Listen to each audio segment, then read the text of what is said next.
A few weeks ago, I released my interview with Charles McCaughan, who is a therapist that utilizes muscle testing in order to help his patients faster and deeper, so to speak.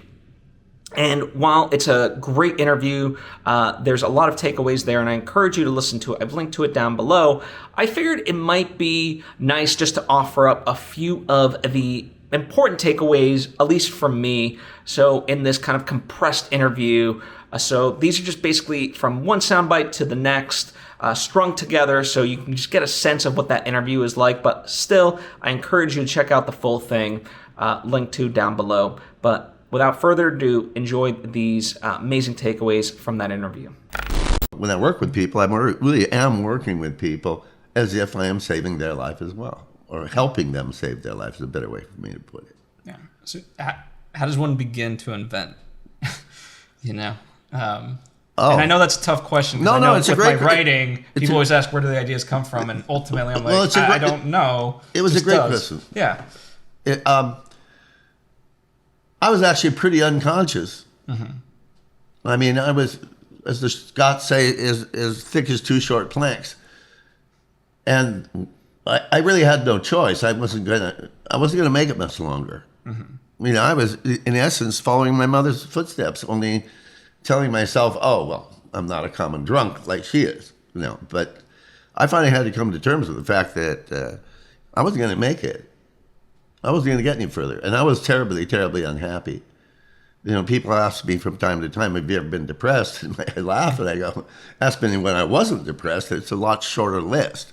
So I was very depressed for a long, long time, never suicidal per se, other than the fact that I was committing suicide, just the slow boat.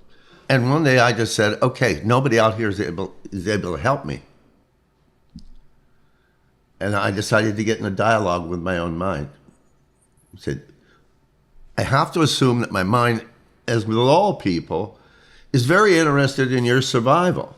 Sometimes it goes about it in the wrong ways, very wrong ways. But if I could get in a dialogue with my own mind, then maybe I could get it to see the error of certain things. And literally, I mean, I think I started this in some hotel room shooting a film somewhere, you know, and I just got in this dialogue and let my mind talk back to me, and I talked to it. And I was able to see movement for really the first time after like 20, 15, 17, 20 years of therapy. I call myself the worst client I ever had. So if I can straighten this one out, I can help somebody else straighten their stuff out. So I never thought that these negative I never thought these negative aspects of my personality, there was a lot of negativity. I expected the negative to happen. I never thought they'd ever be useful for anything. This is a really important point. That was just stuff that had to be put in the garbage can and sent off into the dustbin of history, and I didn't know how to do that. But I realized that I had a certain skill, a certain knack, because of how screwed up I really was. Like I said, I call myself the worst client I ever had. And I still call myself that. I never thought that any of that would be useful for anything. But you know, Erickson, the psychologist Erickson, established the idea of the 10,000 hour rule. Meaning if you spend 10,000 hours doing anything, you're going to become really good at it, if not a master at it. And I had spent so many tens of thousands of hours. I'll caveat that only with conscious effort. You know, you can't just go through the motions. And I imagine you had some very conscious effort in your healing. Yeah, well, definitely I had spent a lot of time in being screwed up, and being depressed and being unhappy, being dysfunctional, is the word we used back in those days. You know, I spent so many hours doing it that the very thing that I thought was the very worst parts of myself were actually something I'd become masterful at, in the sense that I understood that. And once I started to realize, I was a Triple Crown pro in this, being screwed up. You know what that is. I mean, people come in here, they go, you would never know what it's like to be me. You'd never know what it's like to be this depressed or this negative. And I go, believe me, I used to be one of you. The very things that are wrong with you, quote unquote, I don't use that term, but those are actually your source of genius. They're actually your greatest resource. You just have to become productive with whatever those aspects are, because I'm sure you've spent 10,000 hours with those things. So you are a master. And if you can turn that around to where it's no longer destructive to you and those closest to you and around you, it becomes, in essence, your genius. The ego is not always developed as a protector and a defender, but most often it is, especially in early dysfunctional environments. So I want to call the ego the alter ego, even though that's doubling up the word, because it's an alternative to who you actually really are. It's a false construct. It's created very early on in life, and everybody gets one. And some of them develop along healthier lines, and some of them develop in not so healthy ways. And that is most often the case, I think. Certainly people find their way into therapy or find their way into self-inquiry. And the problem is the ego ends up being the boss. You're not in control of it, it's now in control of you. Even though this is a fictitious entity, it does not, in physical terms, actually exist. It's a mental idea. So my older brother is a born-again Christian. I'm not knocking that, but he believes that Jesus died for his sins. Well, first off, you have to believe you have sins. But, okay, that's fine. I'm not going to get in an argument with him about that. And whether Jesus did die for his sins, or if Jesus even existed, or it's a collective idea, that's in question. But it will have a real effect in your life. So it has had a real and beneficial effect in his life, whether it's a reality or not. And the ego's that way. It's either going to have a beneficial effect in your life, whether it's an actual entity, or it's just a psychological entity, or it's going to have a negative effect in your life. And it's going to tell you one minute you're the greatest, and the next minute that you're a piece of shit. And it's all nonsense. It's all coming from that place is all nonsense. You're neither one. So it's usually to defend ourselves against what we perceive as attacks. So it's in IFS terms, it's a subpersonality.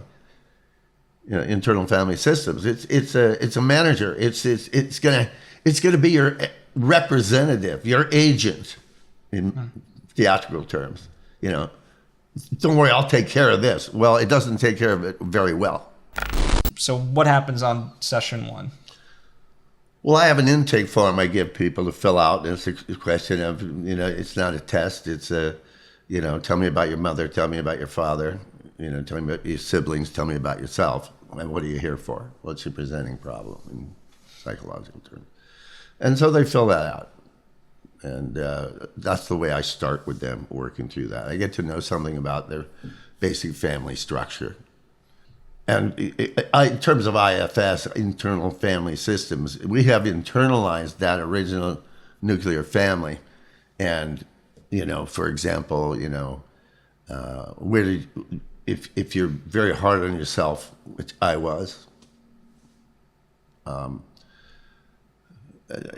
a professor I had at university once said, you have an unsolvable dilemma. You have very high standards and very low self-esteem. That was true. So where does that inner critic, who's one of those subdivisions in IFS, where does that inner critic come from? Well, it comes from one parent or both. And it's based on those family systems that you were exposed to early on, those family charters, I call them. And then you internalize them. And, there's a whole bunch of it's not schizophrenia, but it is a little bit of Richard Schwartz has been accused of creating a system that encourages multiple personality disorder. But it's not. It's already there. So it's good to get to know these characters and how they're affecting you. You are in control of your life, even though often we feel like we're not. I have people do something in session a lot now. It's evolved over the years. You take this finger and you stop pointing it out there and turn it around and point it here. Yeah. You're 100% responsible for the conditions in your life. It may seem like it, but there is no conspiracy against you when you get up in the morning to cut you off in traffic. What does that person want? They're late for work, you're late for work, or you're late for something, or we're trying to get to the airport. And so everybody has a reason that they're doing what they're doing. And they are fully responsible for that. No. We don't like that idea. No, we don't. We very much don't. And I'll tell you why we don't like that idea. Because there are very few of us that have actually taken the time to work on themselves hard enough to grow up. No. Another great mentor of mine is a man named Irving Yalom. He wrote a book called Existential Psychotherapy. He's a professor emeritus at Stanford, or was until he retired. And Yalom is clearly Jewish, but he had a good friend that was a Catholic priest. So he went to this father one day and he said, "Father, how long have you been doing confession?" And the priest thought about it. He said, "Maybe 50, 53 years. He goes, "And in a nutshell, what have you learned in those 53 years about people?" And the priest thought about it for a minute and he said, "Number one, people are not as happy as they pretend to be. So we're all putting on a face, and then we go home with ourselves. And number two, there are no adults." Sure. Well, that's very funny, but it's very true. There are very few of us that ever really grow up. And that takes work, because we probably were raised by people that didn't grow up, and they can only teach you what they know. I mean, some did. I'm not knocking anybody's parenting, but very few people really mature and really grow up. So that child is still in there reacting all the time, and that doesn't work out well. So we need to grow up. And children blame and complain. True adults do not. Children fear. This is a hard one. Children are afraid. They're small and the world is big. Children are afraid. Truly grown-up people are not. Now that seems like a very hard thing. I developed that phrase a lot of years ago, and I had a lot of fear. Oh, God knows, someone moved their hand, I jerked. I came from a realm of fear. But that kept me locked in childhood. It kept me locked in childish behavior. It's called arrested development. Okay? Well, it's even, we have to make the choice every single day, right? And one quick point, and then back to that, the idea of like relationships are 50-50.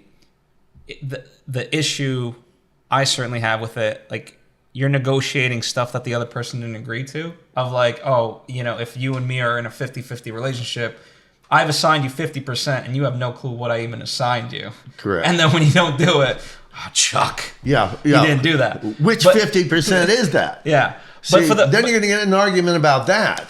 Yeah. But for the bigger, I don't know, this, at least at the stage that I find myself in, I'm like, I don't know, maybe this is jotted down in your notes for our next session of like, at a certain point, I'm like, okay, I've done like I've taken 93% or whatever it is of the burden and blame, and I put it on me. Can't I just get the one? Can't they just be in the fault just this one out of 1,000 times? Well, and I know the answer is, of course, no. But it is, well, they may be at fault according to your egoistic structure. Yeah. But there was something I wanted to say related back to that. Oh, Children fear adults, true adults do not. But there's one more quality tying it into your question, which is children don't tend to take responsibility for their lives. Adults do. In fact, they take responsibility for having children if they're a good parent. Otherwise, they're blaming, and that is a childlike thing. So bringing it back to what you're saying, if you're in this relationship, you need to take 100% responsibility for that, period. Because nobody's stopping you from walking out the door. As Paul Simon song goes, there must be 50 ways to leave your lover. There's nobody holding you there. But see, this is this invisible force field called our dysfunctional early environment. We're afraid of abandonment. We're afraid of being alone. So we stay for a lot of, there's a puppeteer, unseen hand, in the words of Sam Shepard, the playwright, directing your actions. But in the end, that's your choice. Viktor Frankl, in his very brilliant book, Man's Search for Meaning, he was in the German concentration camps, said the Nazis could take everything from you. They could take your health, they could take your food, they could take your family, they could take everything, but they could not take one thing. They could not take your ability to decide how to react in any given circumstance. Okay? So if you're in a bad relationship, you're 100% responsible for that. You may have married Ted Bundy for all I know. But if you stay, you are responsible for that. And they're responsible for 100% on the other side. Because as you pointed out, I mean, how do you decide what is the 50%? Now you're going to get in an argument about that. Well, I did this, I do the dishes, you take out the garbage. Okay, what? It's a lot more than those things. You know, you have to take responsibility for the place you find yourself in, lest you get to the end of your life and you're on your deathbed and I woulda, coulda, shoulda is you know, and then pointing the finger out there and blaming it like the world as if there's some kind of conspiracy. There isn't. The sun rises for all of us the same. The temperature drops and the barometric pressure it drops for all of us that are in that vicinity. There's nobody plotting against you. But we don't want to take, there's this key word, we don't want to take responsibility for taking that finger and turning it around and doing the inquiry, because that's where the unhappiness comes from. And the other place, I mean, there's a lot of ideas of where unhappiness comes from, but where is it generated? Here. Where's happiness generated? Here. It's kind of unarguable. Carl Jung has a very famous quote, until you make the unconscious conscious, it will direct your life, and you will call it fate. Floating thing, happiness, you know, it's something happened, you cut your finger or something, you're not probably so happy at that moment, but it's really about recovery rate. You know, it's how quickly you can recover from anything that you think has happened to you. So, I mean, the most beautiful thing of all is life happened to you. But no one on this planet who's ever lived has not suffered, or maybe even anything. That's part of being alive. And what we want to do is ultimately is reduce the amount of things that can make us suffer, really. And I think number one on that block is separation. I know Adyashanti's got some other ideas about that, like you thinking how things should really be causes you to suffer, or getting in an argument with what is causes, those are all true. But I think ultimately those things create separation. And we don't really want separation. Even a hermit does not want separation. That's just a radical reaction again. So how we can close that gap, you know, is to realize that we are all pretty much the same. Yeah. Well, sounds good. Again, I've linked to everything, including Chuck's website, charlesmccaughan.com. And if you're curious to learn more, would point you there. And maybe at some point, if we get enough comments and things like that, I'll coerce you to a part 2. Okay. It's an exciting journey. Self-inquiry, as my mentor Tracy used to say, we can end with this. Working on yourself, best show in town.